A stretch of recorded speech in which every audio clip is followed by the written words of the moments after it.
Welcome, all my fellow Washington brethren and sister.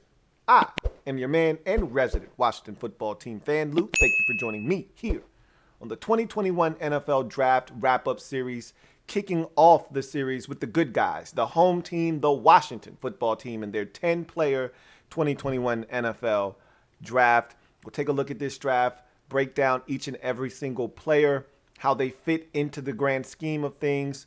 Was it good value or not?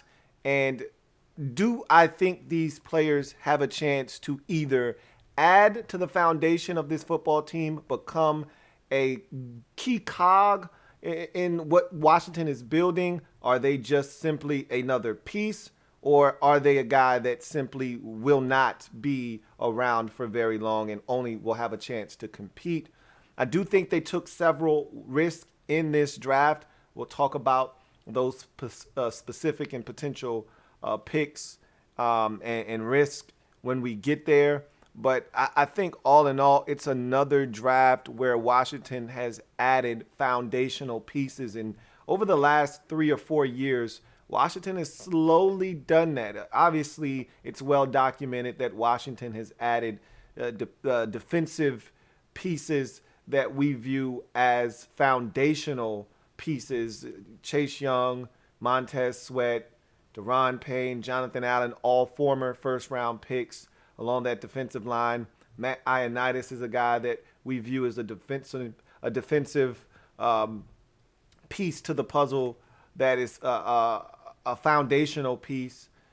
If you look at some of the other draft picks that Washington has made, and all of this is homegrown talent, and you love to see it. And we've done a good job, I feel like, over the last couple of years, in particular, of adding free agents to the mix. But you want homegrown talent. That's how you instill a culture, whether it's a Terry McLaurin or an Antonio Gibson or a Cameron Curl.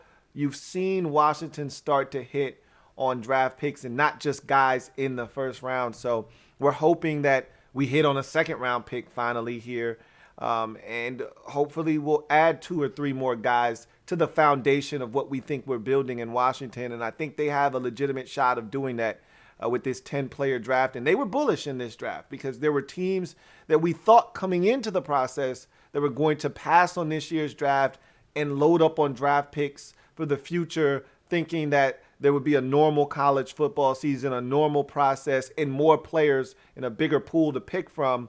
But Washington was one of many teams this year that didn't subscribe to that, drafting a double-digit amount of players. So let's see what Washington did in this draft and if they fared as well as many have said that they have. Most of the draft grades for Washington that I have seen have been very, very positive and promising, most ranging in the B range. So let's see if Washington performed well or not. I'll give you my take as we start this draft off. First round, 19th overall selection. With that pick, Washington selects linebacker Jamin Davis out of Kentucky. So we've done this already, so I'm not going to get too deep in depth with Jamin Davis. I do want to make some corrections, though, and I want to do this throughout the course of the night.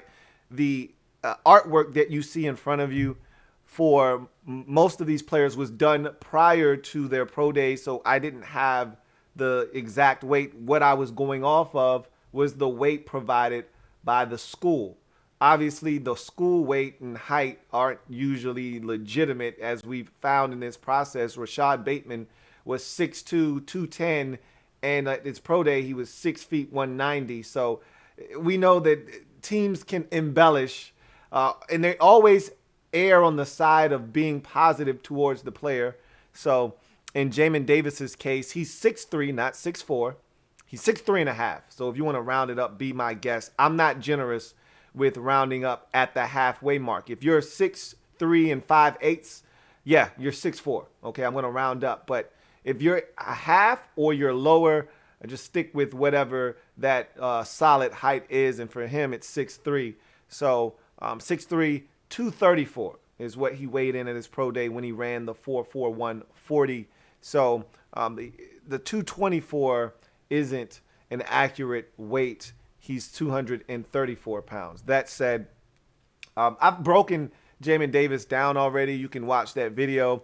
But I do want to make some alterations to what I said then, because obviously I think in that video I said he was a 5th-round pick, and I didn't do enough due diligence because I thought this was a guy that wasn't simply going to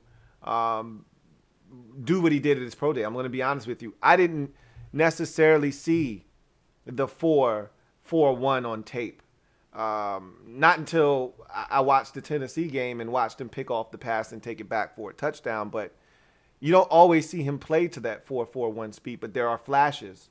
And what I've learned at the linebacker position, and there hasn't been a position I've been more wrong about in college than the linebacker position. I think safety is a close second. I've been really wrong about those two positions, and what I've learned over the years in being wrong is that it's hard to evaluate linebackers and safeties in particular because of what they're being asked to do with their particular programs and in the defensive scheme. You don't always see guys' talents highlighted in what they're being asked to do. And Jamin Davis, I think, was a guy that was allowed to show his talents, but he didn't play in front of behind a defensive line like the one he's going to play with in Washington. Hence, he wasn't always clean, and he wasn't kept clean by the guys in front of him. He had to sort through garbage a ton of times. And you can tell that this is a guy that hasn't played a ton of football, and he's got a lot of learning to do. However, the upside gets you excited because despite not having played a ton of football and not been, in the limelight, this guy was a relative unknown, not even throughout the entire 2020 season. This guy was a relative unknown just 2.5 months ago. Most of these evaluators had no clue who Jamin Davis was. They had to go back and watch the film and watch this guy to assess what he could be. And again, a lot of that is projecting. We're projecting with Jamin Davis. He had an outstanding 2020 season, but there's nothing there in 2019 or 2018. There's nothing there.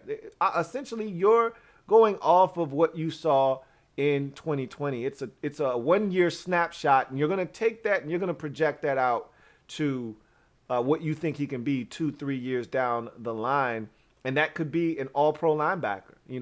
2 years from now, he could be the guy that everyone's comping him to in Indianapolis.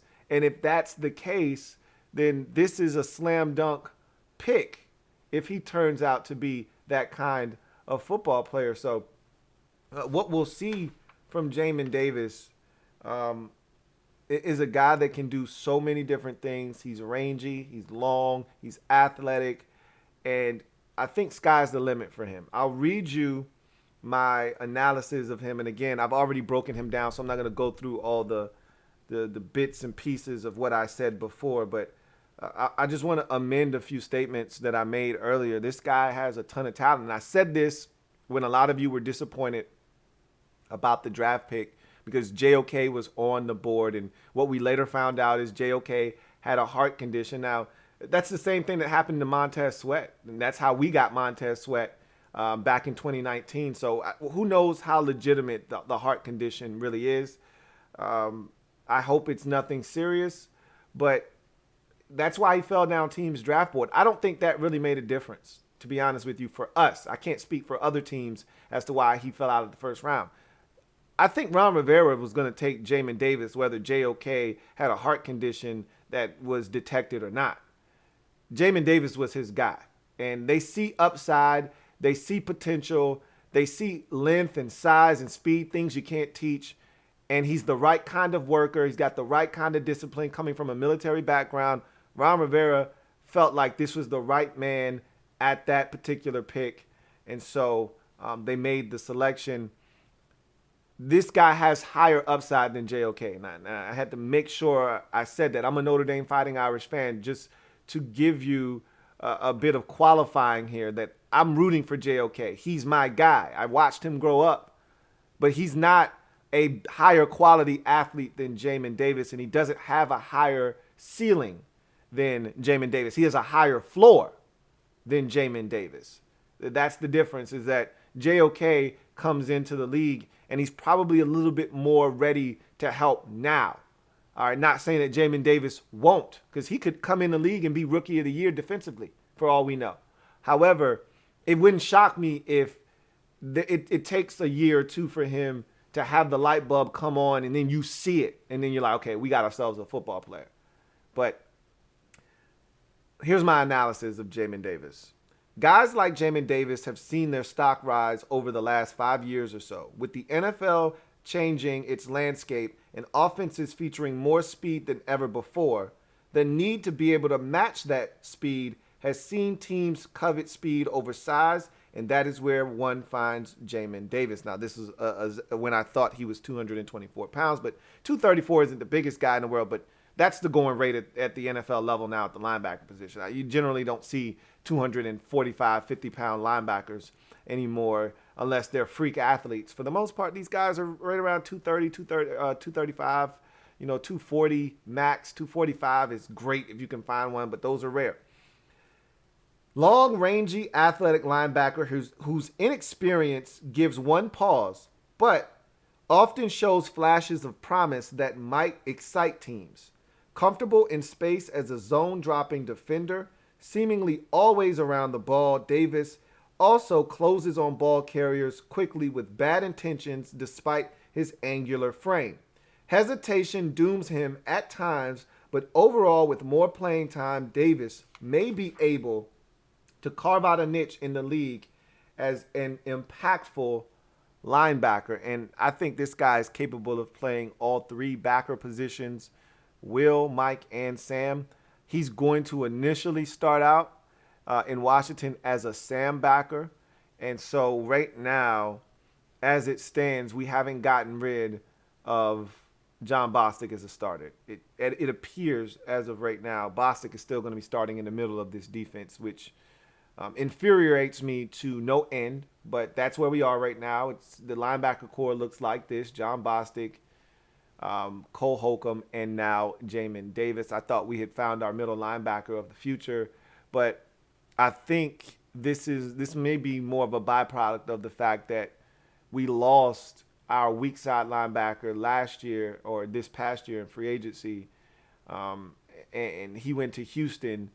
And because we lost our weak side linebacker, our starting weak side linebacker from last year, we did some shuffling. Cole Holcomb goes from strong side to weak side, and Jamin Davis moves to strong side, and you keep Jon Bostic at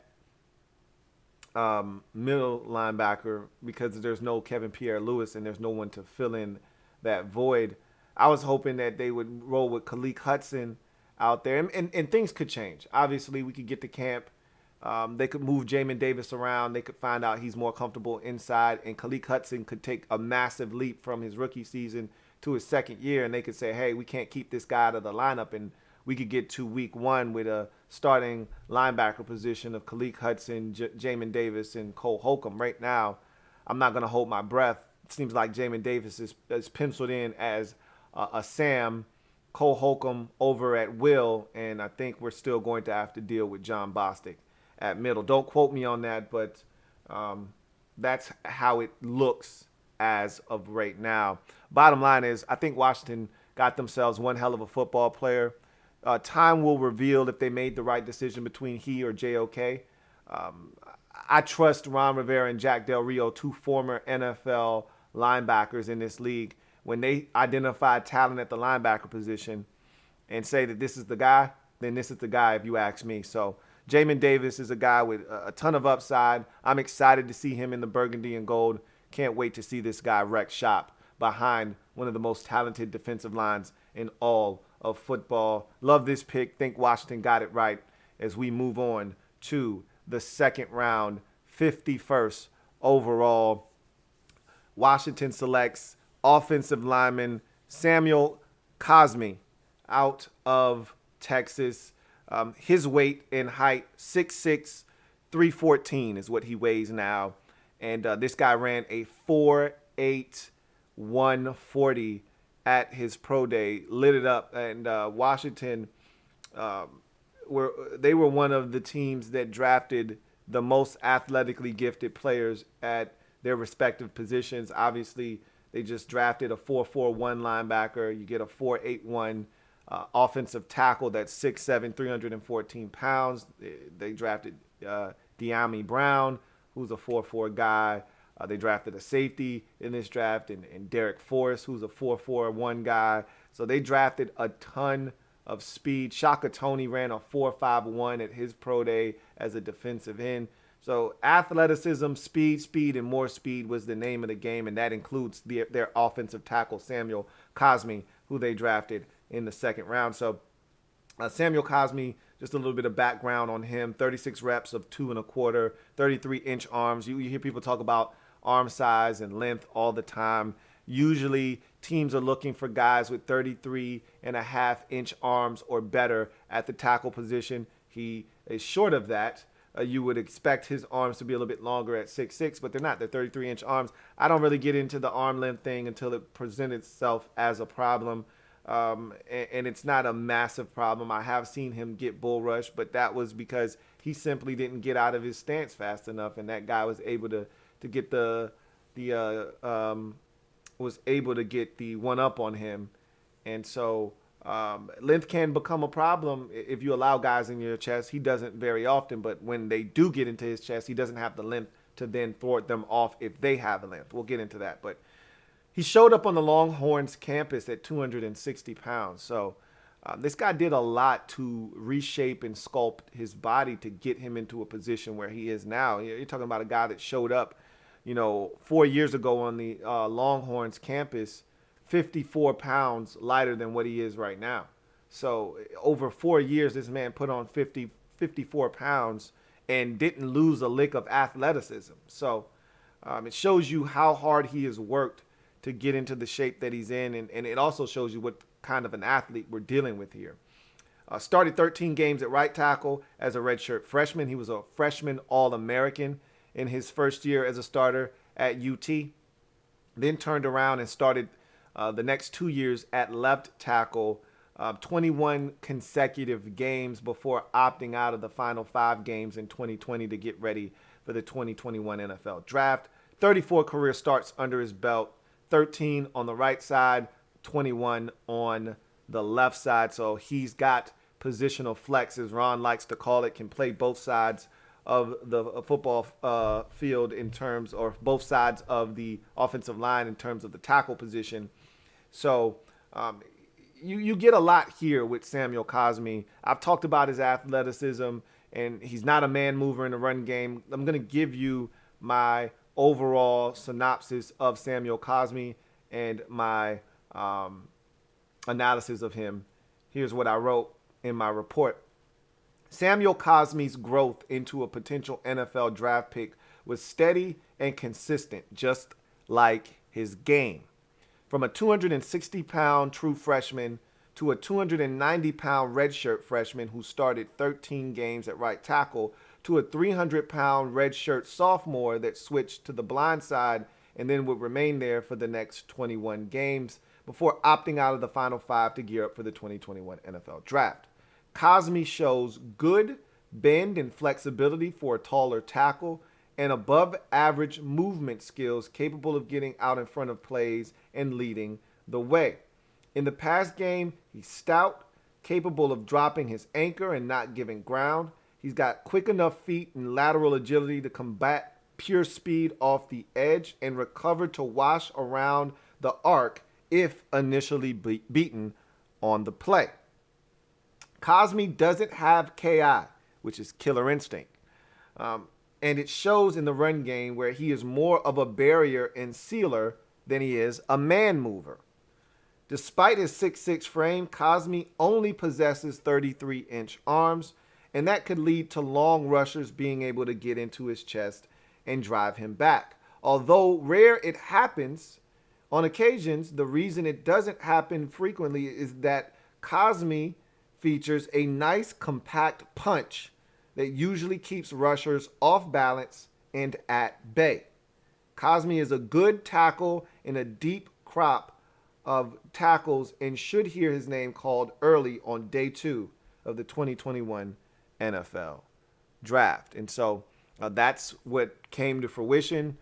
He heard his name called around the midpoint of the second round, It was the perfect spot for him. I actually felt like we were fortunate to get him when we did, because I thought there could have been a run a little sooner on the tackle position.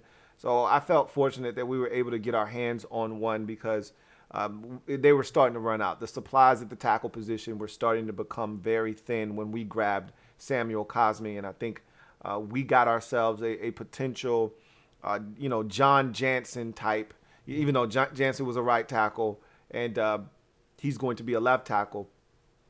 We got ourselves a guy that I feel like can come in and hold us down, similar to what Morgan Moses has done for us. Be consistent, be available, which is one of the biggest traits one can have.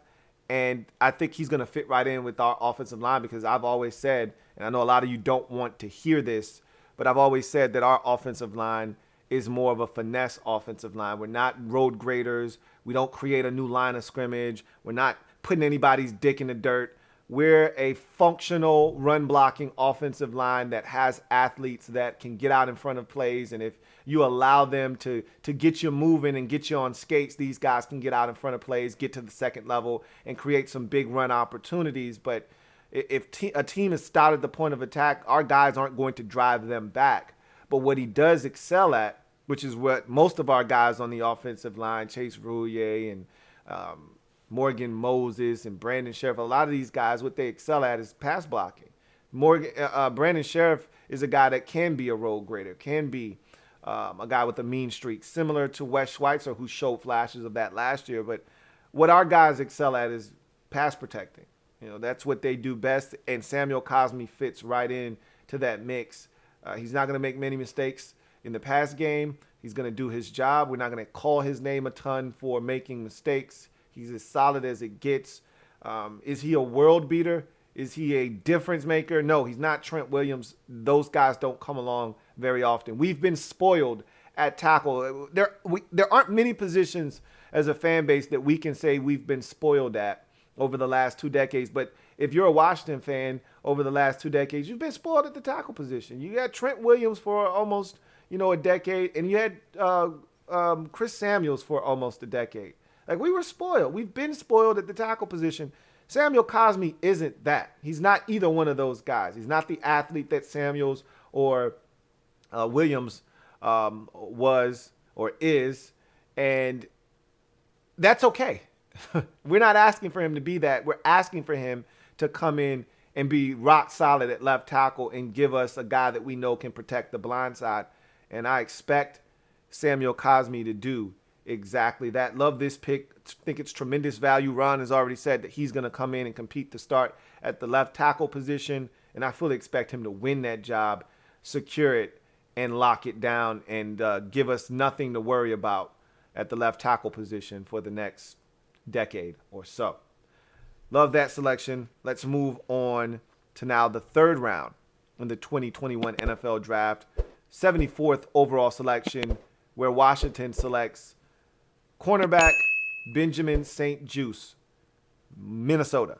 And this is a guy that is 6'3", 202 pounds, so not too far off on what you see in front of you, but officially 6'3", 202. And 33-inch arms, which equals out to him a 79-inch wingspan, which is tremendous for an NFL corner. 4'5", 240 is what he ran at his pro day. 34.5-inch vert, 9'11" broad. So this is a guy that has some athleticism. Not going to blow you away with it, however, but for his size, you have to take that into consideration. He's a really good athlete for his size. So I've talked about Benjamin St-Juste. Give you some quick numbers on him. In 2019, he played in 13 games for the Golden Gophers, who had a tremendous 2019 season. He was a part of that, a huge part of that on the defensive side of the football. 13 games, 45 tackles, 1.5 tackles for loss, no forced fumbles, no sacks, 10 pass breakups, no interceptions. And keep in mind, prior to that, he sat out in 2018. Why did he sit out in 2018? Because he transferred from Michigan, where he started his collegiate career in 2017. So transfers from Michigan, sits out 2018, huge part of the Minnesota Golden Gophers defense in 2019. And then he follows that up with a 2020 campaign that sounds like this. 5 games, 14 tackles, no tackles for loss, no forced fumbles, no sacks, 3 pass breakups, no interceptions. So once again, I hate to harp on this and beat a dead horse, but no career interceptions in 18 games for Benjamin St-Juste. That's hard to do in college football. Usually you get lucky, right place, right time, balls batted in the air, and you pick one off. He hasn't picked any off, so that's a little disappointing. But nonetheless, you can't teach what this guy has. And I'm not the biggest fan of Benjamin St-Juste. I've already mentioned this numerous times, but one thing you can't coach is 6'3", with a wingspan that is almost 80 inches. You can't teach that. Either you can or you can't. Either you have it or you don't. And he does. So, and in that frame, 4.52, it's a damn good time for a guy that's 6'3" with long arms. So, here's my breakdown and report on Benjamin St-Juste. So, Benjamin St-Juste surprised many when he ran a 4.52 at his pro day. With that impressive time to go along with the 6'3", 200-pound, 33-inch armed frame, St-Juste conjures up intrigue.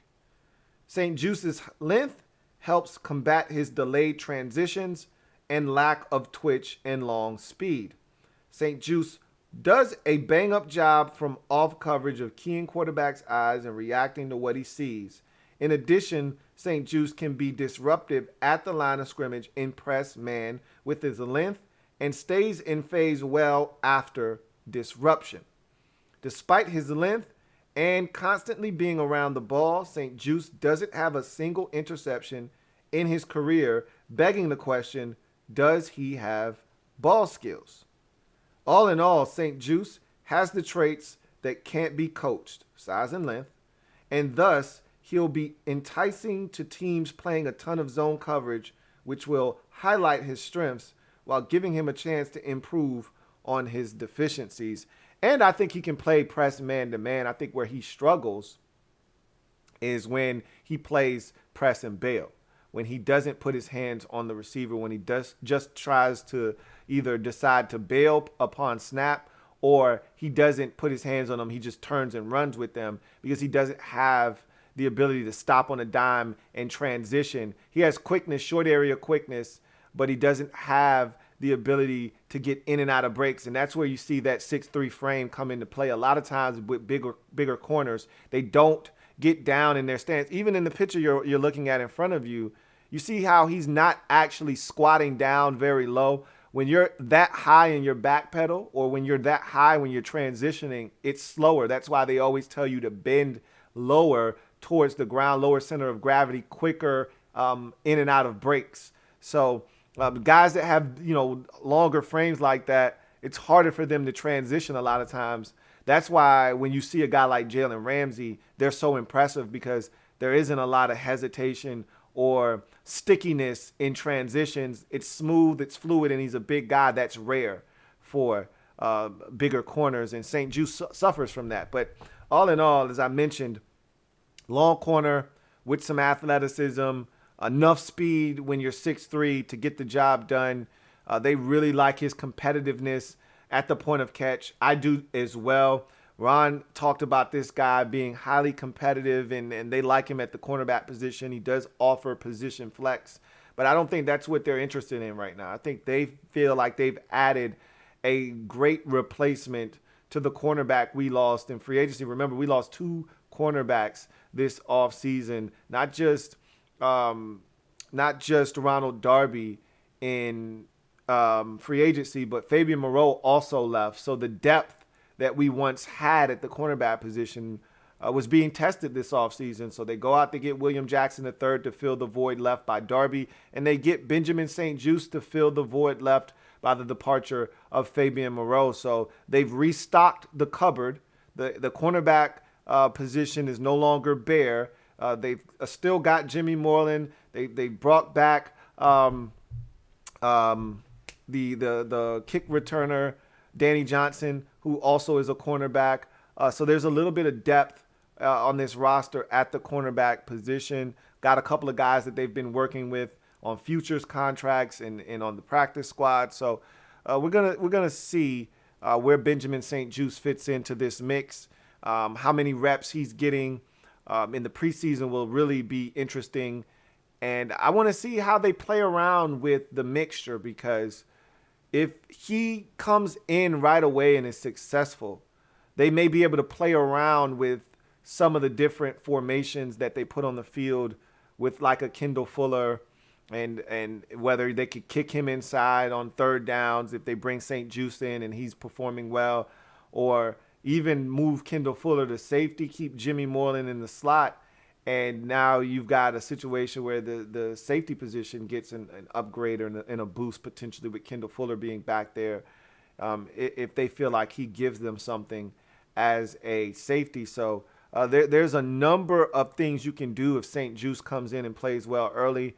I'm not looking for it necessarily. I think it'll take him a little while to adjust and adapt. He's no longer in the Big Ten. Okay, now these are NFL wide receivers with legitimate speed, and some that are legitimately fast and just as big as he is. He didn't see a lot of that in the Big Ten. You know, you're not seeing that at Wisconsin. You're not seeing grade A quarterbacks at Iowa getting the ball to these receivers. So you're able to hem a 5'11", 6-foot receiver up with a quarterback that's ass. You can do that. Now you're playing against real competition, and this is a murderer's row list of quarterbacks that we're going to see this year. I can't recall a team having to go through what we're going to have to go through in terms of the gauntlet of NFL quarterbacks that we may potentially see if they're healthy at the time of Washington showing up on the schedule with, you know, Matt Ryan and Aaron Rodgers and Patrick Mahomes and Josh Allen and Russell Wilson. And I'm not even getting into, you know, Dak Prescott twice a year and things of that nature. The schedule is really tough. You know, Justin Herbert, if he continues in with the trajectory that we saw from last year, Derek Carr, we're going to see Benjamin St-Juste is going to get, you know, a crash course this year, and it may be some tough on-the-job training, but I hope I'm wrong about him. I'm not the biggest fan of this pick. I'm not the biggest fan of Benjamin St-Juste. A lot of people in league circles feel like this guy has tremendous potential, and this was the spot for him in the third round. He was going to come off the board. Ron even told a story about a team wanting to come up and trade with Washington and them kind of mulling over the decision whether to make the pick of St-Juste or to move back. They ultimately decided to make the pick, and then the team called them back that they were thinking about trading with and said, hey, that was the guy we were going to come up to take. So this guy was highly regarded. Highly sought after. Washington gets him in the third round, 74th overall. I'm rooting for him. I hope he proves me wrong. But Benjamin St-Juste for me is a guy that I'm not overly thrilled with, but I see the talent and I see the value in why they made the selection where they made it. My comp for him is Ahkello Witherspoon, a corner that was drafted out of Colorado by the 49ers some 5 years ago.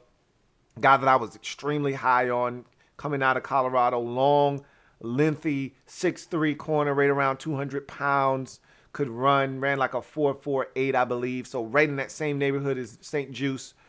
And he just wasn't physical enough. Didn't want to really tackle. Had some issues with confidence. Got beat a couple of times. And now he's in Seattle looking to resurrect his career. I see a lot of that same type of skill set and some of the same traits here in Benjamin St-Juste. Let's hope he has better success with the team that drafted him than Ahkello Witherspoon did in San Francisco. As we move on to the next third round selection for Washington, 82nd overall this time, Washington takes Dyami Brown, wide receiver out of North Carolina. And so let's make sure we get that right now. His name is pronounced Dyami Brown.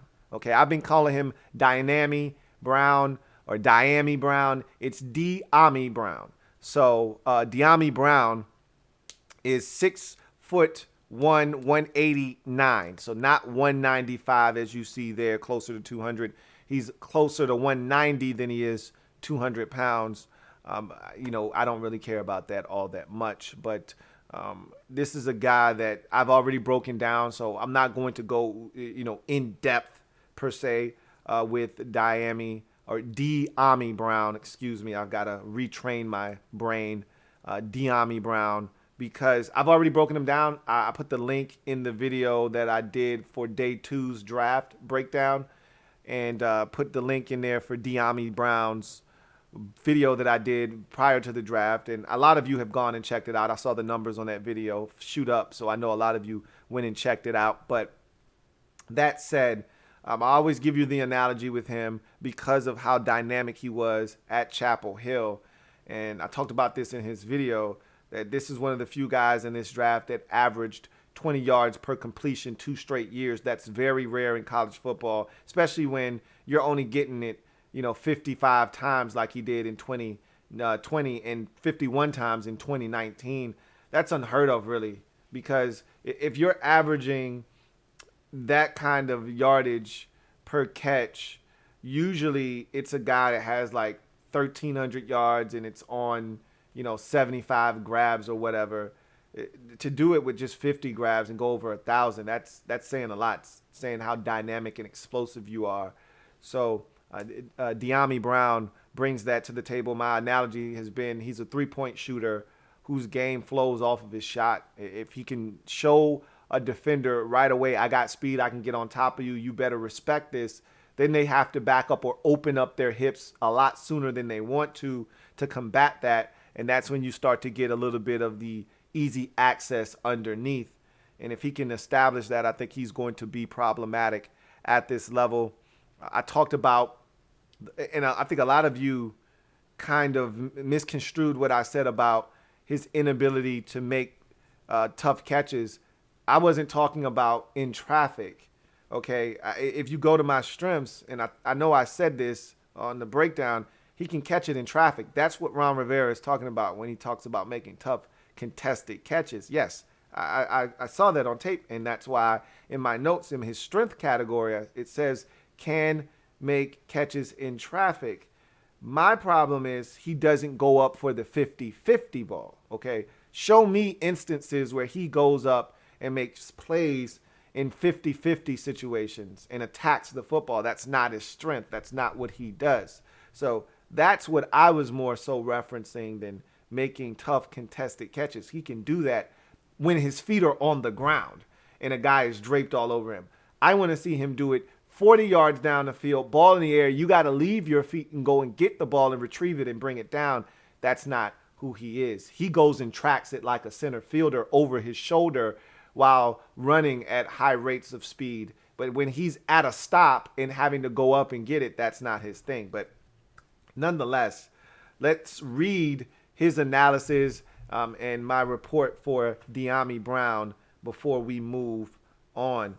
In North Carolina's wide open offense, Dyami Brown was the deep threat. Brown's ability to get vertical helped bolster his 20 yards per catch average the last 2 years at Chapel Hill.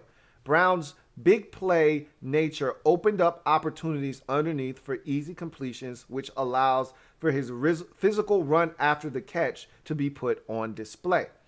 Despite his physicality with the ball in his hands, Brown doesn't show that same physicality and strength when challenged by physical, handsy cornerbacks at the line of scrimmage and can struggle with sticky man-to-man and separation-needy situations, which is how he has gotten that rap of being able to make tough contested catches, because he's not necessarily separating at the high rate that you would expect from a guy with the kind of skills that Dyami Brown brings to the table.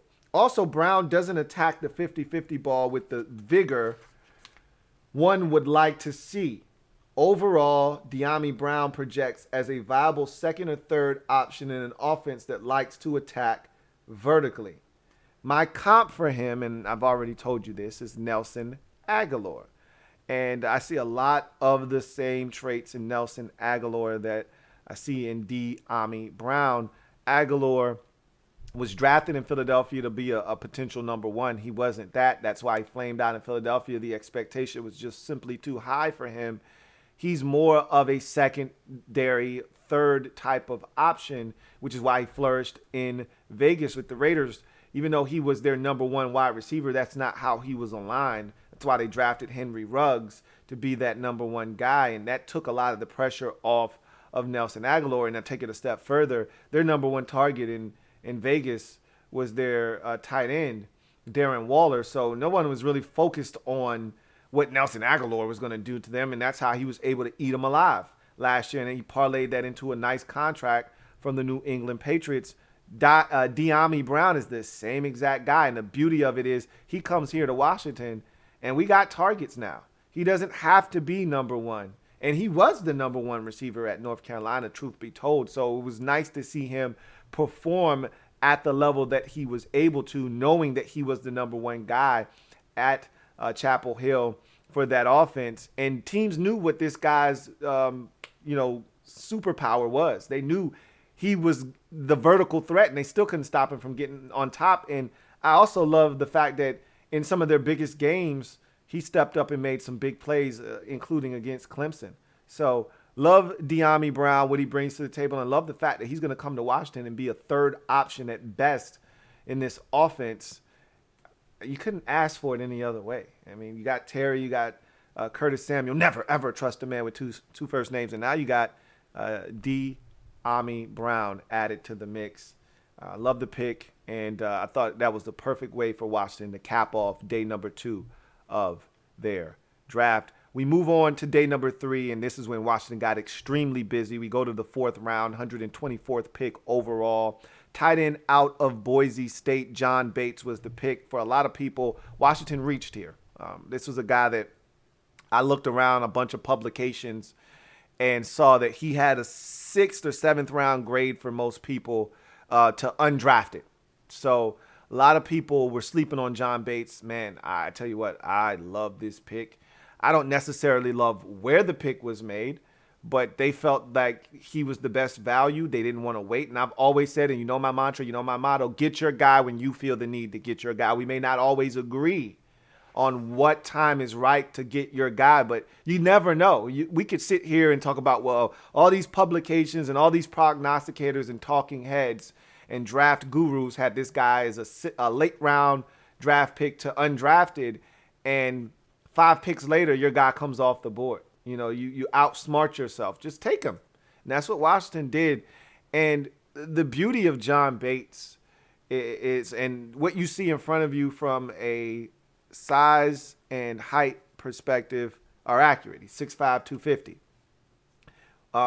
What you get from him is a guy that completes the tight end room. And I said this after listening to Ron and Martin Mayhew talk after the draft had met its conclusion.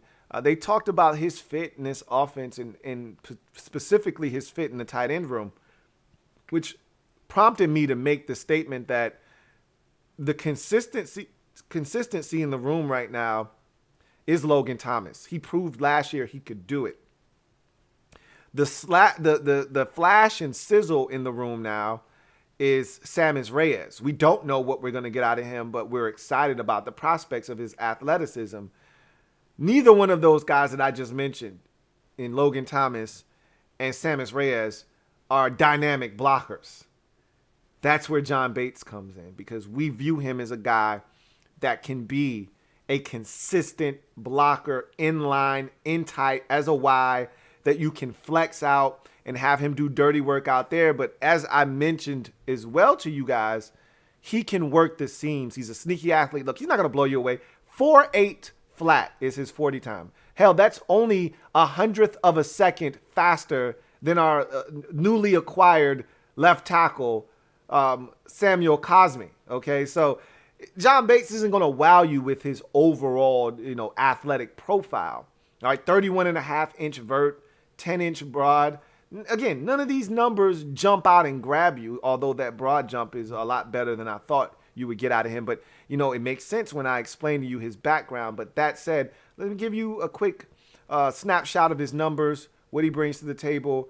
And then I'll give you some comments that I heard and things that I read about him. And then we'll get into my analysis of him in my report and give you a comp and move on. In 2017, his first year at Boise State as a player. He redshirted his first year, as you can see, redshirt senior. 14 games, only 3 catches, 34 yards, no touchdowns. In 2018, much bigger role, but in 13 games, 10 receptions, 155 yards, 1 touchdown. So as you can see, you're getting chunk plays there, 15 yards a pop, only 10 catches with a touchdown. His first collegiate touchdown scored in 2018. You go to 2019, 14 games, 22 receptions. So you see a massive uptick in production. He doubled his production essentially. 273 yards and a touchdown. So not quite the average he had the year before, but more catches, same amount of touchdowns, but a little bit more production, a little bit more being put on his plate. You like to see it. And then 2019, obviously reduced amount of games, 5 in this shortened COVID-19 season, 12 receptions, 117 yards, and no touchdowns. So it all equals up to 46 total games, 47 grabs, 579 yards, and 2 touchdowns in the career of John Bates at Boise State. So anytime you see a guy that played 4 years and played 46 games and only has 47 catches, 1 more catch than games played in, you know he was underutilized. Now, you could argue and discuss and go back and forth as to why that was.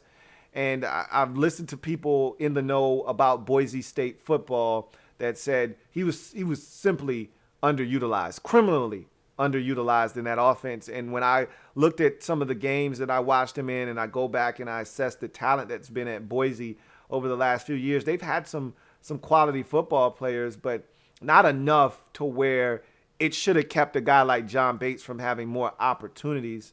That said, he made the most of the opportunities he was presented with, and I think he has a brighter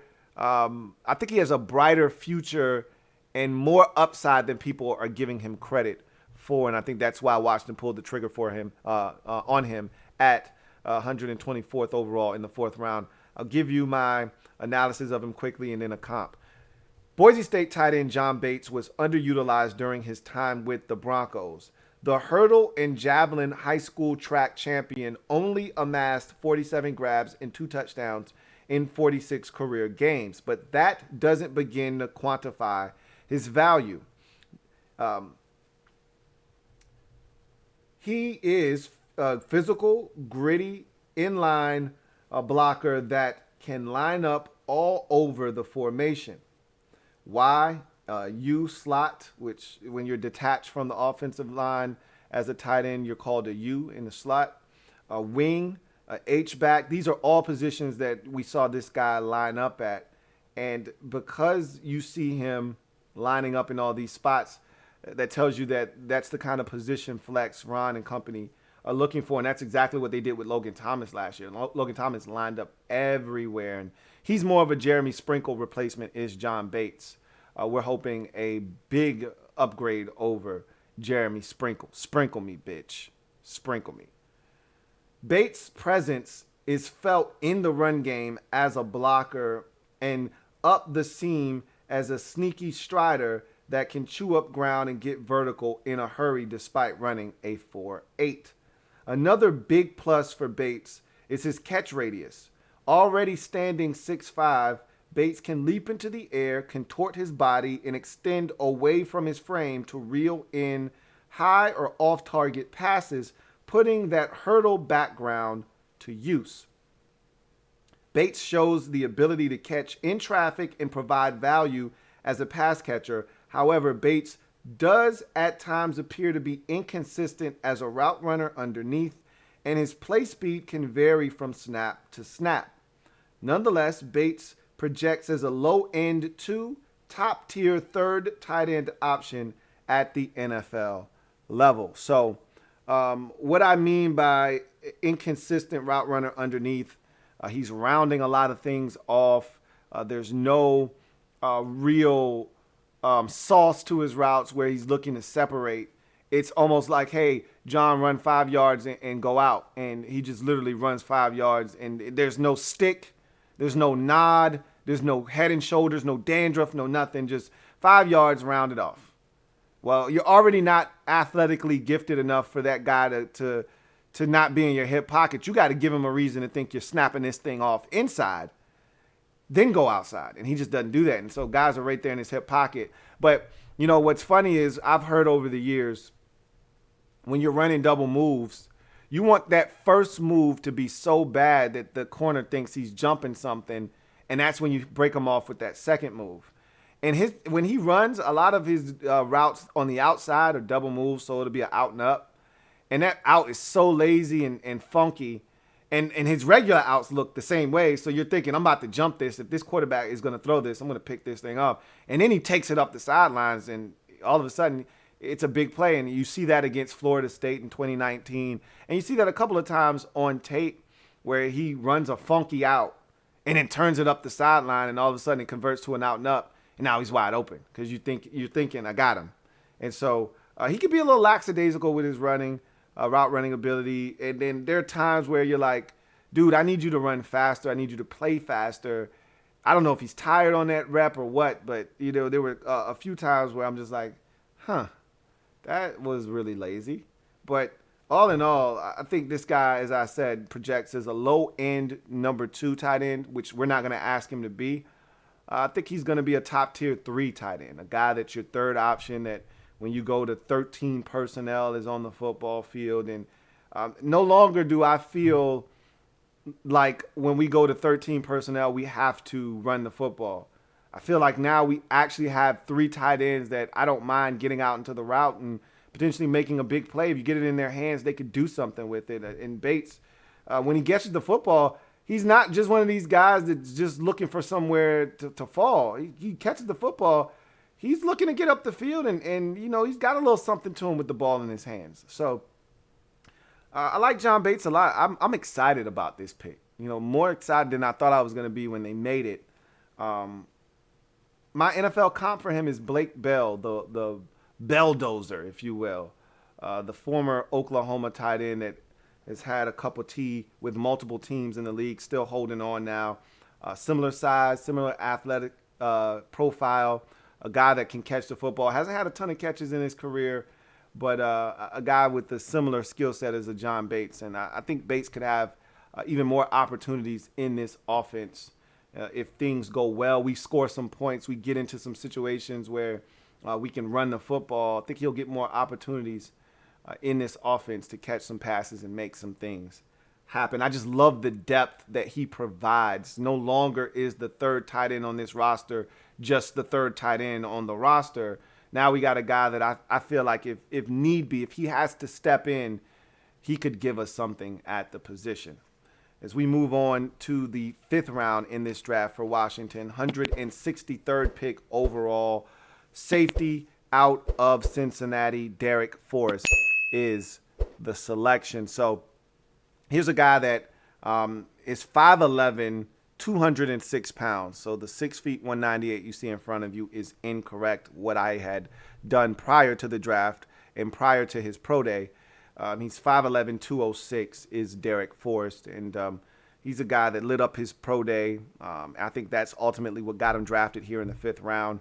Ran a 4.4 140, jumped 39 inches on the vert, 11-foot broad, which is astronomical, and 21 reps of 2 1/4. So all that speed, and then you get some physicality on the bench to go with that. And all of those things that I just mentioned show up on tape. This guy flies around on the football field. He's physical on the football field. There's a lot to like with Darrick Forrest, and then there are some things that he's going to have to clean up if he wants to be a consistent contributor on the defensive side of the football for this team. As Martin Mayhew said, I think he is a core special teamer right away, and with the potential to eventually find his way onto the football field to help try to make a difference defensively for this team. Let's go over his numbers real quick, give you a quick snapshot of what he has been during his 3 years as a starter and key contributor for this Bearcats defense. 2018, 13 games, 49 tackles, no tackles for loss, no sacks, no forced fumbles, 2 pass breakups, 1 INT. 2019, 14 games, 106 tackles, 3.5 of which were for losses. No sacks, no forced fumbles, 3 pass breakups, 3 interceptions. So the ball skills start to show themselves in that second year. as a contributor. And then in 2020, took a little bit of a step back in 2020, but still produced in 10 games, 40 tackles, 1 tackle for loss, no sacks, no forced fumbles, 1 pass breakup, 2 INTs to give him a grand total of 6 for his career. So the ball skills definitely there, and I watched all 6 of his interceptions. Probably about 2 of them were real baller interceptions. The other 4 were probably right place, right time, overthrows type of interceptions. Nonetheless, I don't really give a shit. You know, find a way to be around the ball, and when it comes to you, make a play, and he did that. And so let's break him down, talk about what I look at Darrick Forrest as and some of the things he does well and doesn't do well as I give you this quick analysis and report. As a 3-year starter for the Bearcats, safety Darrick Forrest showed flashes of the kind of traits that could translate to the pro game, and his athleticism was vindicated at the Cincinnati Pro Day, where he posted high-level numbers. But those numbers don't tell the story. For Forrest, his ability to be disciplined and fundamentally sound will be the key to his rise or demise. Right now, Forrest's eye discipline is atrocious. His inability to turn down fakes and double moves leaves him susceptible to giving up big plays, and despite the 4.41 40, his makeup speed isn't reflected in that time.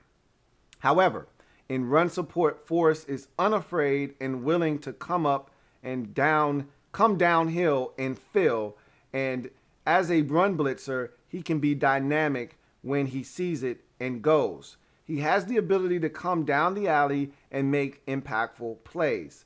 Forrest will be a core special teamer to start, and with his athleticism, should get an opportunity to play eventually. What he does with that opportunity will be influenced by his ability to learn from past mistakes and be more reliable as a back-end defender to allow his ball skills and athleticism to show. So essentially what I'm telling you is I watched this guy in about 5 games, and there was a consistent theme. Players getting behind him because he was being too nosy, whether he was keying quarterbacks' eyes when he should have been running with his luggage, or a guy runs a fake and he bites down on it. He's playing from distance. They run play action fake. He starts running downhill as if it's a run play, and all of a sudden you got the tight end running up the seam, and this guy's in trail position because he took 6 false steps towards the line of scrimmage.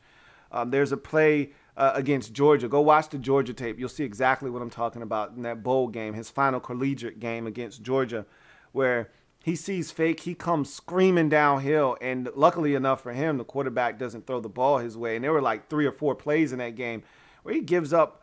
He could have given up massive plays. There is one time where the quarterback did throw the ball. He underthrows it, so it didn't go for a touchdown, but it went for a big gain. And you see Darrick Forrest trying to shift it into 5th gear, and he just simply can't. He just doesn't have the makeup speed.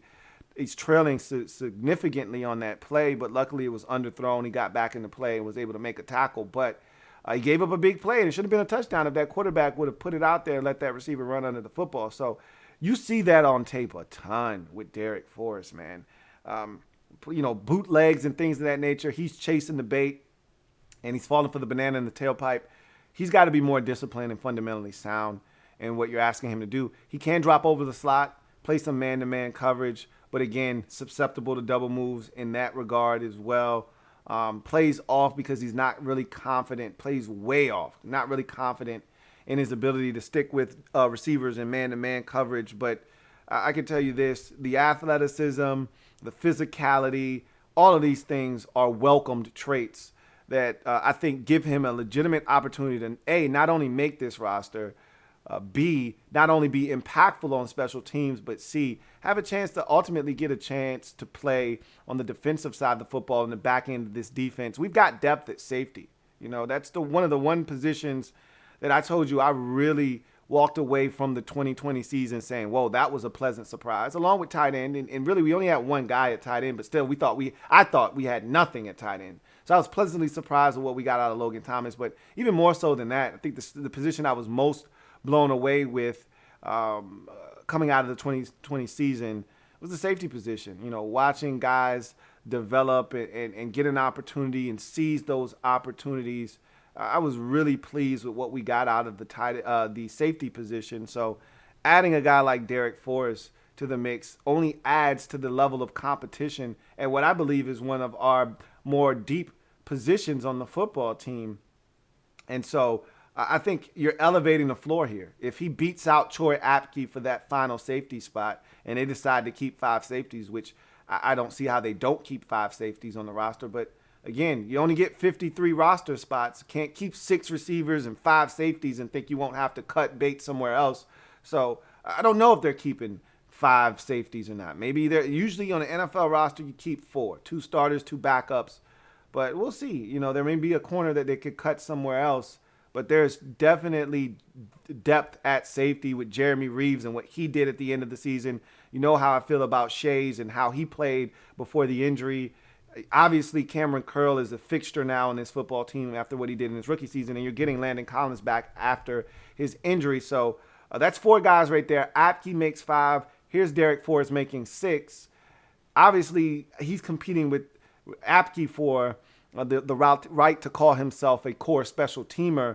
And so I think that's what they drafted Darrick Forrest to be. They were really disappointed in Troy Apke. Remember, they gave him an opportunity to start, and by week 3, Apke was on the bench.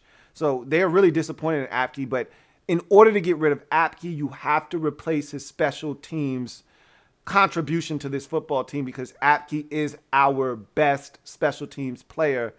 I think they just did that here with Darrick Forrest. My comp for him is Kenny Vaccaro, safety that was drafted in the first round by the New Orleans Saints out of the University of Texas. He then went on to Tennessee, where I thought he played some really good football. I think he's still with the Titans, if I'm not mistaken. I see a lot of those same traits in Darrick Forrest that I saw in Kenny Vaccaro that made him a very successful player. Physicality, more speed than Vaccaro showed at his pro day coming into the league. And I think that if Forrest can evolve into a Kenny Vaccaro type, we may have ourselves a steal here in the 5th round of this draft. Washington traded with the Philadelphia Eagles up to come and get a couple of extra picks, a 6th rounder and a 7th rounder. They spent that 6th round pick that they traded up with the Eagles to acquire to select Cameron Cheeseman in the 6th round, 225th overall out of Michigan as a long snapper. I'm not going to waste a lot of your time here. He's a long snapper, okay? What I will say is he's replacing, and this is where I say in the draft, this is a risk right here because they moved on from Nick Sundberg, a long-time experienced long snapper that didn't give us any problems. We never had a Nick Sundberg issue. We never had a issue after a game of, man, that ball he skipped back there cost us a field goal attempt. Or, man, that ball sailed right over our punter's head and we had to kick it out of the back of the end zone for a safety. It really cost us. It killed us in the momentum portion of the game. Or, man, he snapped one sort of to the side and it forced the punter to have to adjust and it got blocked. We never had those discussions. For the last 8 years or so that Nick Sundberg's been here, there's never been a question of whether Nick Sundberg was a high-level, high-quality NFL long snapper. Never had that issue. For them to move on from him states one thing. They didn't want to continue to pay him the money that he had essentially earned being a veteran that had proven himself in this league. They wanted to cut a cost there. They decided to do it in the form of going out and acquiring Cameron Cheeseman, and everyone's making a big joke about his name and, you know, all these different puns. Don't cut the cheese and this, that. All that shit is fun and cute. He better come in here and do his damn job and do it as good as Nick Sundberg did. I know that much, okay? And, you know, by all accounts, he's a good guy, and I don't give a shit about any of that. Good guy, he wants to be a dentist and all of this stuff. All of that is cool. I hope he's a hell of a long snapper. That's all I care about. All right. And I read, because I didn't watch any of this shit. He's a long snapper. I'm not going back and watching him snap the football. If you tell me that he's inconsistent as a long snapper and got better, okay, I'll take you at face value on that. And that's essentially what I read, is that this guy is inconsistent. as a long snapper. Sometimes it's not a tight spiral back there when he's snapping.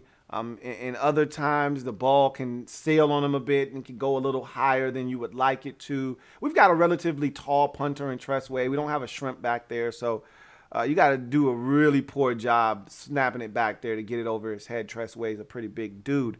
That said, he just better be consistent. That's all I know. Cameron Cheeseman better come in, and we better not be having a discussion in week 6 about, man, that snap from Cameron Cheeseman was piss poor and it cost us. That's all I know. If he comes in, does his job, I got no problems with the pick. I don't have any problems as it stands with this pick. They made it in the 6th round. Some of you, oh my God, we traded up in the 6th round for a long snapper. I don't care. It's cool. My mantra and my motto is 5th round or later, you can do whatever you like. Yeah, that means you could take a flyer on a height, weight, speed specimen with no production in college. You could take a flyer on a guy that's making a positional switch, has never played wide receiver, was a DB for 4 years, similar to what we did with Quentin Dunbar, where we flopped him from a wide receiver to a defensive back when he got here. I don't really give a shit what you do in rounds 5 through 7. You want to take a high character, a low character guy with character red flags, which Ron won't do, but if you want to do that, knock yourself out. You want to take a guy that only played in 6 career games in 4 years because of all kinds of medical issues, but the guy is super talented. That's when you do it. Rounds 5 through 7, they took a specialist. Okay. Come in, he does his job. I got no complaints whatsoever, and neither should you. We didn't have a long snapper on the roster. Now we do. His name is Cameron Cheeseman. 6th round pick, 225th overall. Come in, do his job. I got no problems. We move to the 7th round, and this is one of the 7th round picks Washington acquired from the Philadelphia Eagles in that trade. The other being the 6th rounder that they just spent on Cameron Cheeseman. So 3 7th rounders for Washington. They felt like there was some depth back there that they could acquire, and they start here with an edge rusher at 140th overall, William Bradley King out of Baylor. So 6'3", 254 pounds. So what you see in front of you is accurate. 33.5-inch arms, ran a 4.75 40 at his pro day. So solid athlete, not going to blow you away with his athleticism. This is a guy that transferred as a graduate transfer to Baylor from Arkansas State, where he was phenomenal. And I'll actually tell you this. Went back and watched him in 2019 as a member of the Arkansas, get this, Arkansas State Red Wolves, for all of you Red Wolves fans out there that want the name to be changed to Red Wolves. He spent his first 3 collegiate seasons for Arkansas State for the Red Wolves before graduating and then transferring to Baylor to try to gain a little bit more notoriety and up his draft stock. It worked. It got him drafted, but maybe a bigger season turned in might have got him drafted even higher. That said, let's give you a quick snapshot of what he was able to do from a statistics standpoint in his career. 2017, 5 games, 2 tackles for loss, 1 sack, 1 forced fumble, 1 pass breakup. In 2018, much more productive, more snaps, more playing time, 12 games, 9.5 tackles for loss, 6 sacks, 2 forced fumbles, 1 pass breakup. 2019, this is when he really came into his own and started to get on people's radar. 13 games, 13.5 sacks, 13.5 tackles for loss, 8.5 sacks, 3 forced fumbles, and a blocked kick. So gives you a little bit of special teams value in that department as well. And in 2020, he makes the big jump from Arkansas State to a Power 5 conference school at Baylor in the Big 12. 9 games, 5.5 tackles for loss, 3.5 of which were sacks, 1 forced fumble, 4 pass breakups for William Bradley King. So I'll just say this before I read you my breakdown and analysis of William Bradley King.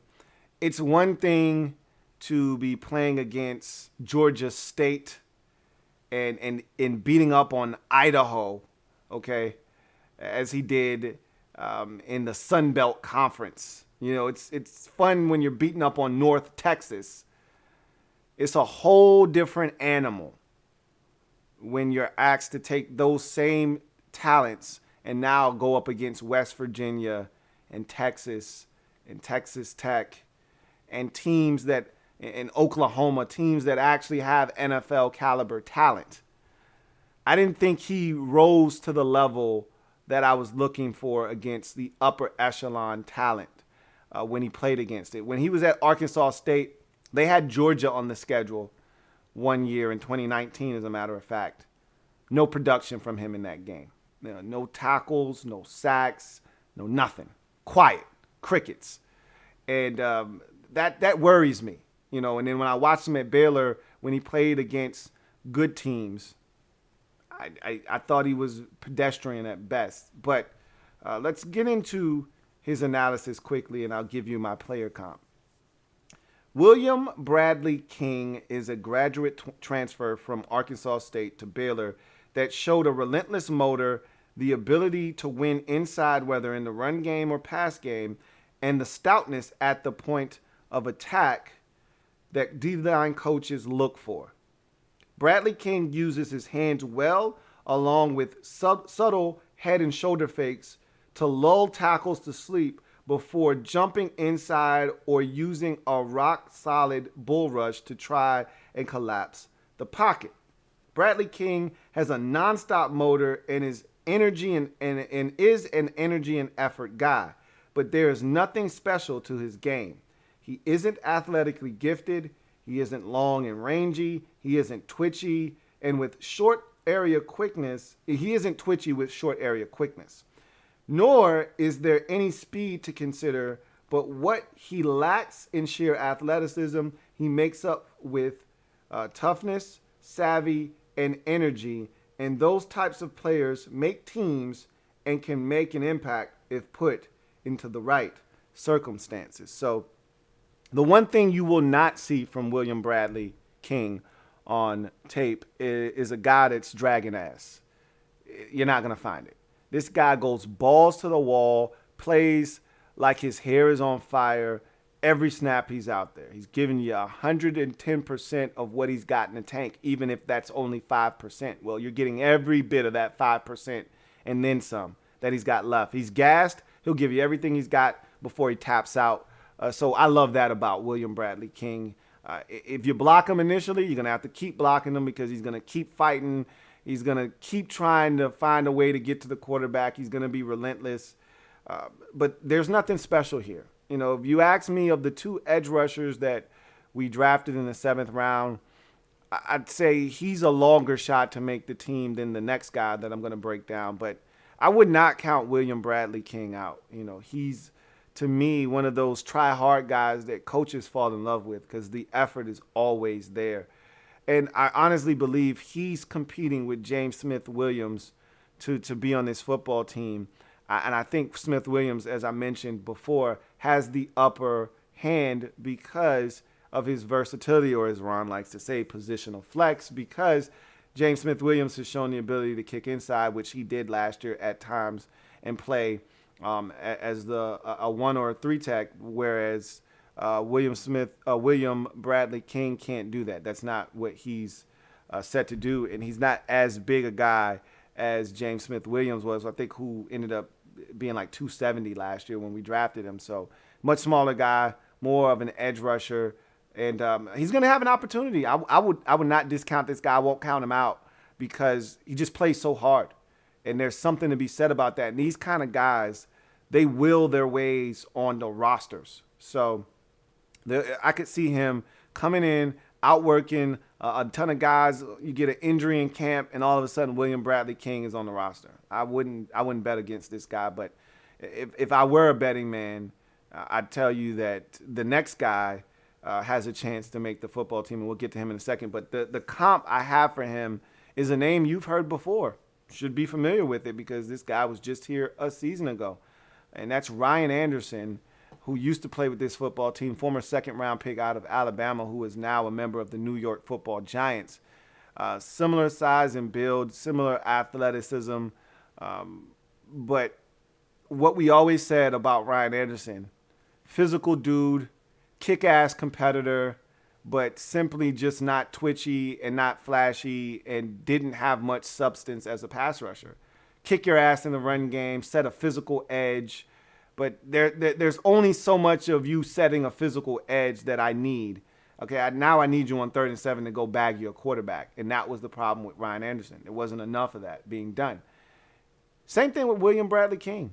Sets a physical edge in the run game, stout at the point of attack, can knife in the backfield with his quickness, can jump inside and be really disruptive.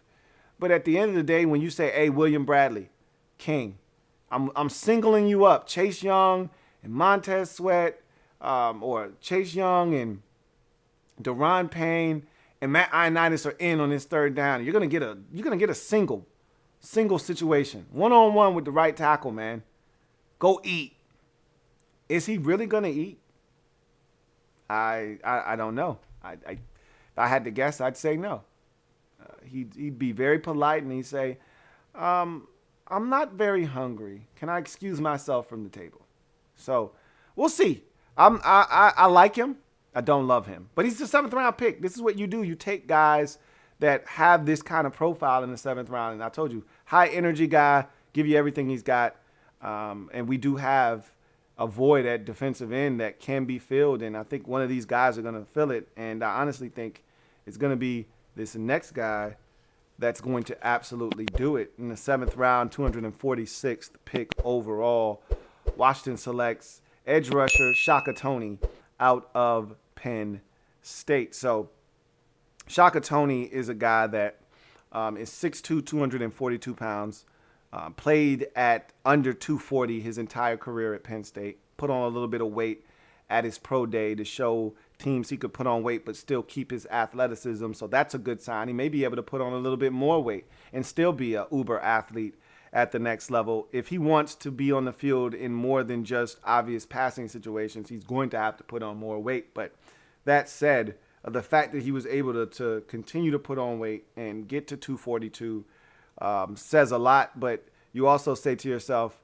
damn, he was at Penn State for all this time and he really never put on a ton of weight, So whatever the case may be, I'm excited about Shaka Toney. And this guy ran a 4.51 at the Penn State Pro Day. Look, first and foremost, we know Penn State produces athletes. They just do. I don't think there's a school in the nation that provides more high-level athletes than Penn State, and that includes Alabama, Ohio State, and Clemson. Nobody comes out of the combine or their pro day with more flash than Penn State athletes. Saquon Barkley, Troy Apke, Shaka Toney.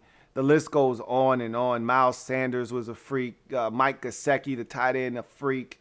They just present all of these guys that are freak athletes every single year.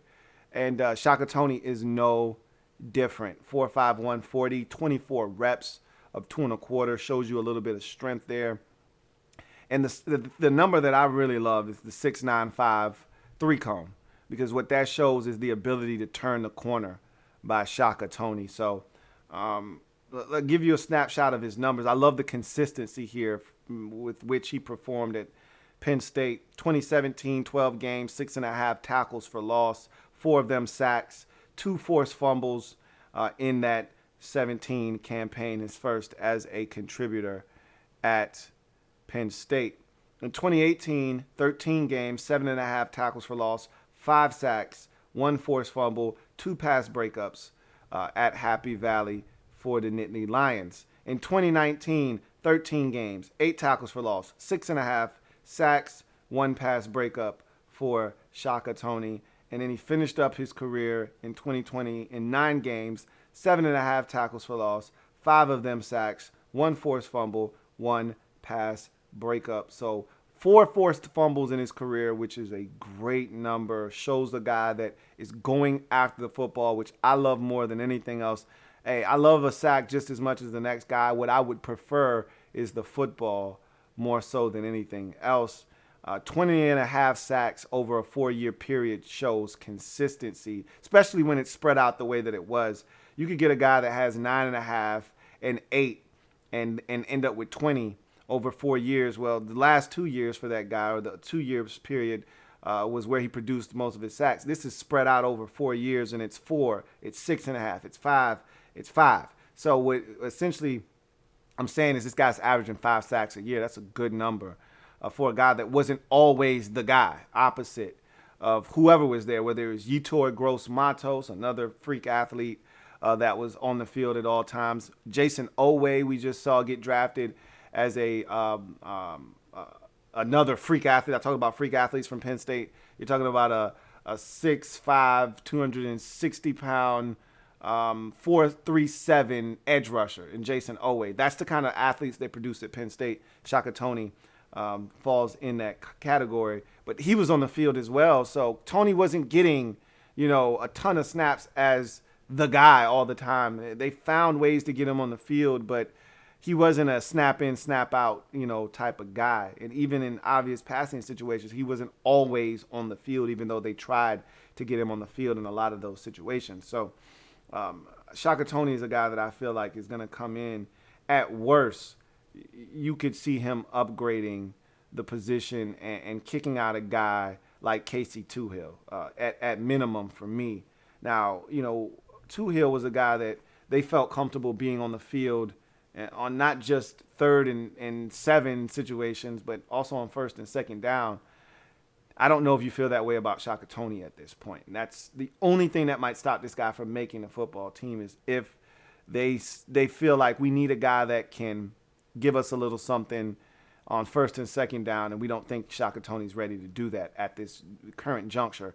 I just don't see how this guy doesn't make the team. If he's healthy, I think he's too good of an athlete for you to cut loose if you're Washington. And if there's a preseason this year, which I anticipate, I think he'll be one of those guys that shows up in the preseason, has some plays, some big splash plays, and other teams will be taking notice. And if we decide to try to sneak him onto the practice squad, he won't clear waivers. I just think he's going to be that kind of guy, especially when you put him up against somebody else's 2nd or 3rd string tackle. I think he's going to eat him alive. So let me give you my quick synopsis of Shaka Toney and my analysis of him really quickly. An explosive and dynamic rusher, Penn State edge Shaka Toney has value as a pass rushing specialist at the NFL level. His smooth and quick movement skills help him exploit tackles with slow reactive skills. His ability to turn the corner with ease also aids in his pursuit of the quarterback. That speed also allows Toney to use a beautiful inside counter crossover that gives him direct and instant access to the quarterback. While there is a lot to like about Toney, and he can be disruptive in the run game, jumping inside to create tackle for loss opportunities, he is still a liability in the run game where his deficiencies show most. Toney has a slight build that lacks real muscular definition. Blockers that are able to successfully engage are usually able to control the rep. Toney, despite all of his athletic exploits, looks uncomfortable dropping into coverage and doesn't display a bevy of moves as a pass rusher. He does have 3, however, and I've said this, if your first move is a dominant one, then all you need is a counter to that. His speed rush is one that's such that scares tackles enough that they open up the gate a little bit earlier than normal. That's where that crossover comes in. And despite not having a ton of muscular definition or even stoutness in the run game, the 24 reps means that this guy is strong, and where it actually posts is in the speed to power game. His STP is outstanding. I'm watching this guy take tackles, put him on skates, and that's just because they're looking for speed. He comes with power. They're not expecting it. Now he's in your chest, and now you're holding on for dear life, trying to anchor down and stop him from taking you into the lap of your quarterback. So still, as a situational rusher, Tony can provide value for an NFL team. So I've had a lot of questions from viewers wondering, can Shaka Tony convert to linebacker? Maybe they drafted him to be a linebacker. I'm telling you right now, they didn't draft Shaka Tony to play linebacker. He doesn't look comfortable in space. They didn't draft Shaka Tony to drop into coverage or to be a strong or a weak side linebacker or anything of the sort. They drafted Shaka Tony to play defensive end, and you listen to Martin Mayhew during the presser when he was asked about not having a veteran on the team at defensive end by Ben Standig. He said, we feel really good. Like, and I talked about the story that, he gave them, us essentially saying, look, nobody really wanted to come here to play behind, Chase Young and Montez Sweat because they knew there weren't going to be a ton of reps for them. And if you're trying to make money, you sign a one-year deal here. You're not going to post 8.5 sacks playing behind Chase Young and Montez Sweat. So you weren't going to get a veteran to one. That's why Ryan Kerrigan wanted to leave. Like, he knew he wasn't going to play a lot behind those two studs. So in order to fill that void, you're going to have to go to the draft ranks to do it, and that's what they decided to do. They didn't draft Shaka Tony to stand up off the ball as a linebacker.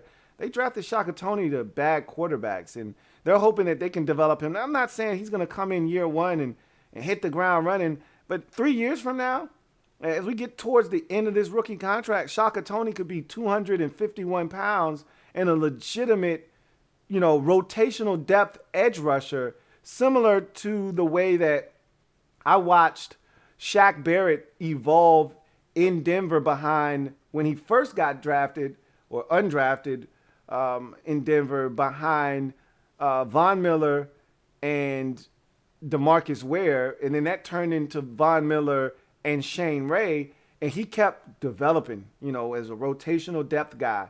And by the time he got to the end of that rookie contract, he was ready to go to Tampa and do what we've seen him do the last couple of years where he's blown up. I'm not saying that's what Shaka Tony is going to do, but that's what we can only hope Shaka Tony ultimately evolves into. And that's why I'm excited about this pick because I think this guy's got tremendous potential. My player comp for him is a guy that probably most of you have never heard of, but it's an edge rusher named O'Brien Schofield that played at Wisconsin, was drafted by the Arizona Cardinals in like the 3rd or 4th round, if my memory serves me correct. Came in the league, played for the Cardinals for a little while, won a Super Bowl with the Seahawks, and ultimately finished up his career, I believe, in Atlanta. But a really good undersized edge rusher that, as years progressed, put on a little bit more weight and had a high pressure rate when he did get opportunities on the field. He was never a starter, never a guy you looked upon as your number 1 or number 2 edge rusher. But in a rotational depth sense, O'Brien Schofield was able to produce in his NFL career. And I see a lot of those same attributes and traits here with Shaka Tony.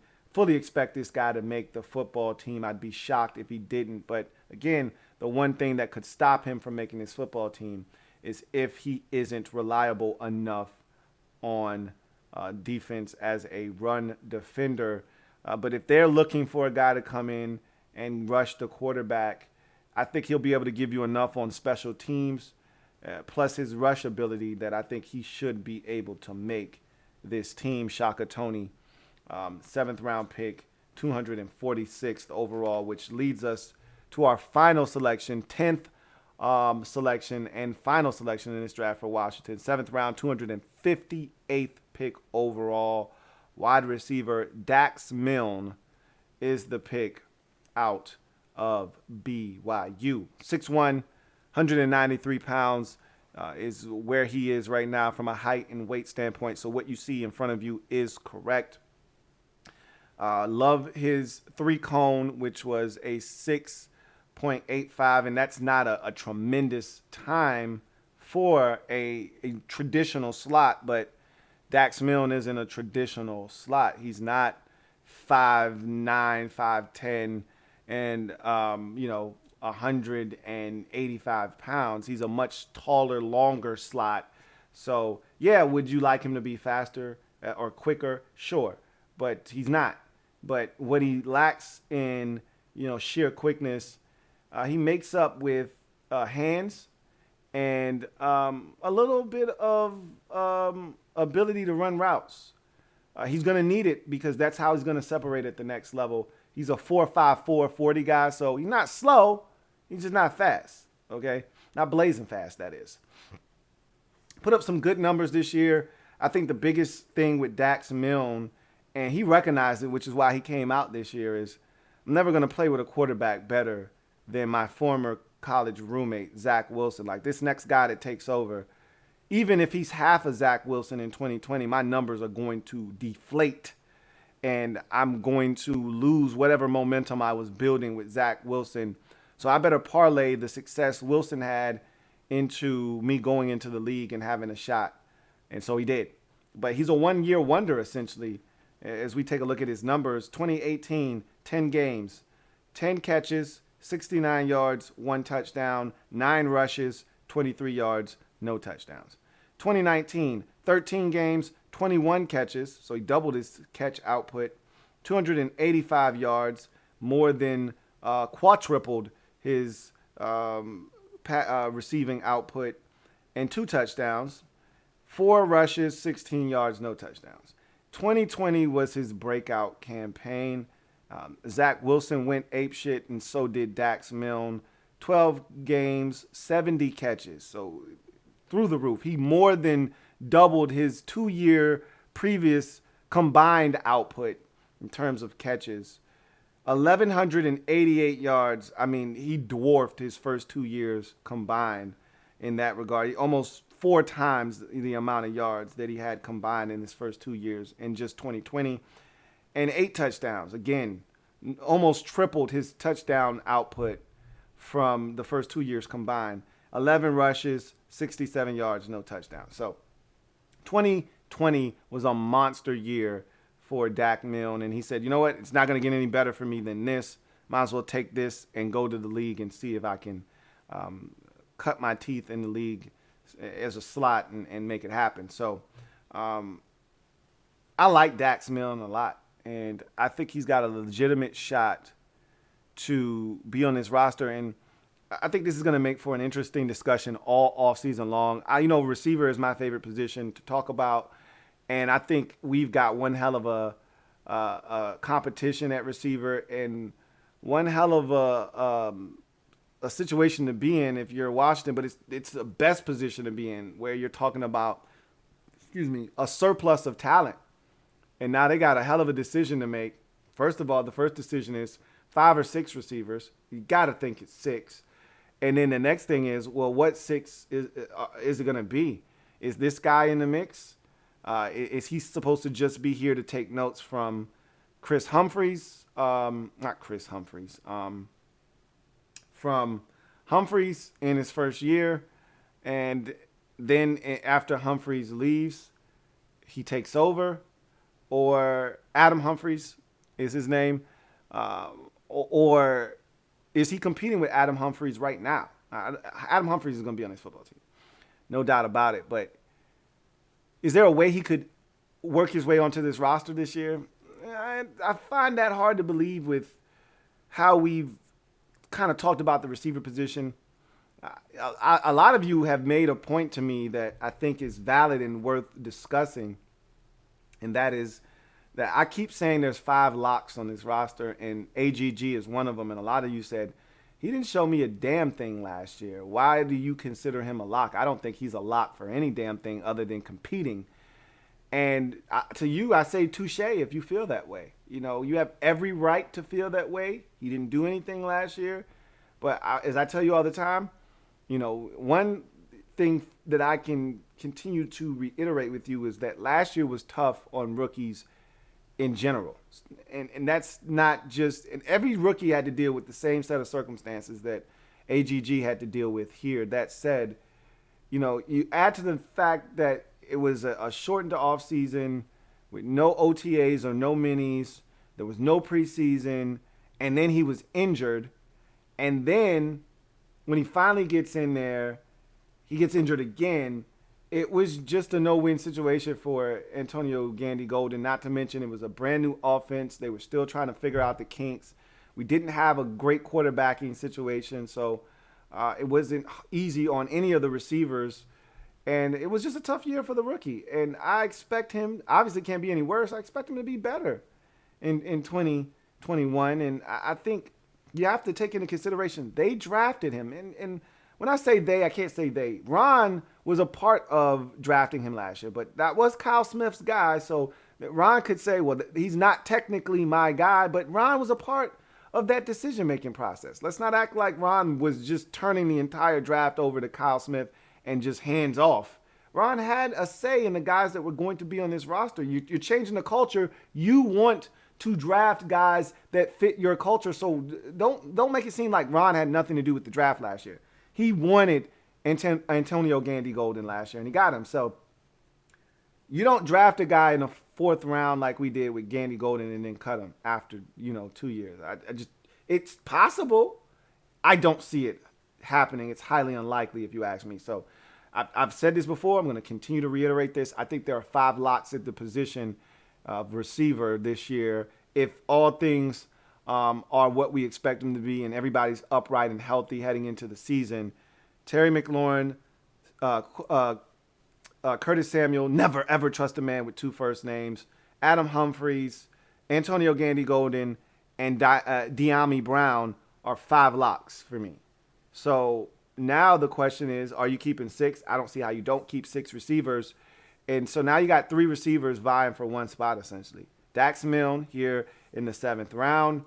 You got Kelvin Harmon coming back off of injury. Don't know what he's going to be. And remember, Ron wasn't here for Kelvin Harmon. He's talked very glowingly about Kelvin Harmon, his work ethic, and how he's been in the building. And I think Ron really likes Kelvin Harmon, has taken a strong liking to him. Unlike some of the guys that weren't here last year that opted out, that ultimately got cut, like I told you with Josh Harvey Clemens, who got cut. I said, Ron doesn't know those dudes. All of those are funny lookings to him.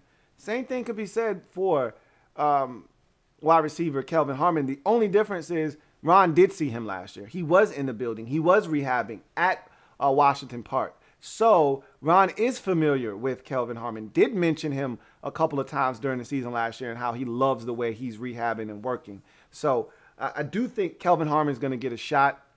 And then obviously they brought back Cam Sims, who was an instrumental part of this offense last year and showed that a guy that took drastic leaps and bounds forward after 2 years of not really being able to showcase his talents. So I love the problem that we have in front of us at receiver. And Milne is going to add to that as a 7th round pick.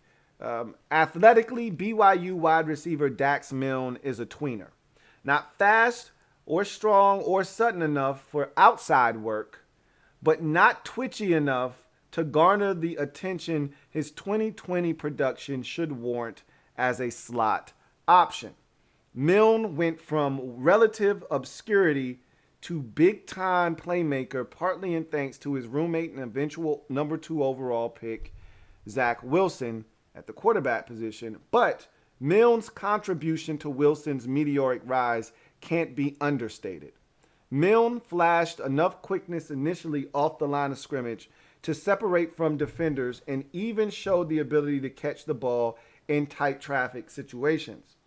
Milne has enough savvy and athleticism to be a viable option at the next level and will more likely be reduced to slot work only.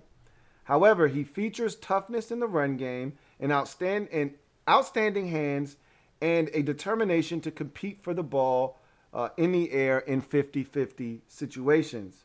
With the ability to attack the ball outside his frame, Milne has a legitimate chance to be a good NFL contributor for a long time.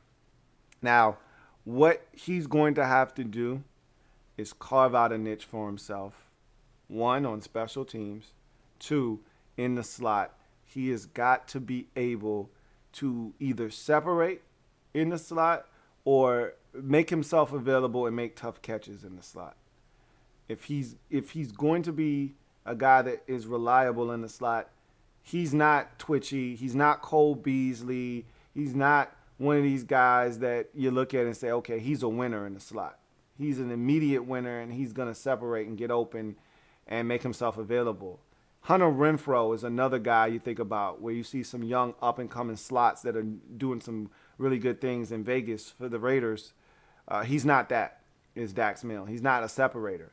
However, I will tell you, off the line of scrimmage, some of his double move work, you see a guy with some just a tad bit of suddenness. Not a ton. Enough, though, to give a cornerback something to think about and maybe create a little bit of separation. And so I'm going to give him a fighting chance.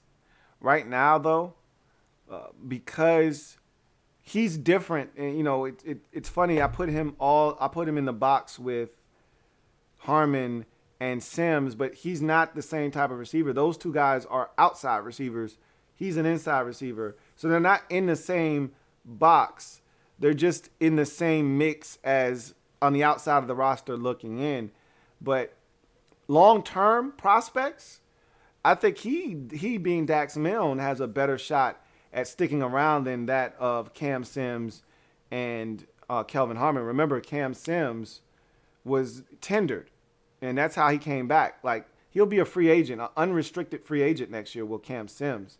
More likely than not, Washington will not be re-signing Cam Sims next year. We'll see what happens. You know, I can't make that statement definitively, but I feel pretty confident saying that he probably won't be back after next season if he makes the roster first and foremost this year. And Kelvin Harmon, kind of the same boat. Like, remember, he wasn't a first-round pick, so you only get 4 years on that rookie contract. Now, obviously, much like Cam Sims, you have a right to tender that guy at the end of his 4th year, and so you have restricted, you know, options on him, and you get the right of first refusal and all of that good jazz. But Harmon is going into year 3. You know, the long-term prospects of him being on this roster aren't looking all that great right now as it stands. So Milne, to me, because Ron specifically said that this guy's a slot, we drafted this guy to play the slot, and Adam Humphries is going to be the perfect mentor for him. I think they have a plan and a vision for Dax Milne, unlike Cam Sims or Kelvin Harmon, who I don't think there's any vision for those guys. I think they're just bringing those guys back into the mix to compete, and may the best guys win. And again, are those two guys, Cam Sims and Kelvin Harmon, are they going to make the football team over Terry McLaurin? And I know the guy you're going to pick out of this group that I'm going to name, but are they going to make the team over Terry McLaurin, Curtis Samuel, Adam Humphries, Dyami Brown, and AGG? The guy, if you're not an AGG fan and you love Cam Sims or you love Kelvin Harmon, you can say, well, get AGG the hell out of there. Highly unlikely when you spent a 4th round pick on this guy a year ago. Just there was something there that Ron liked.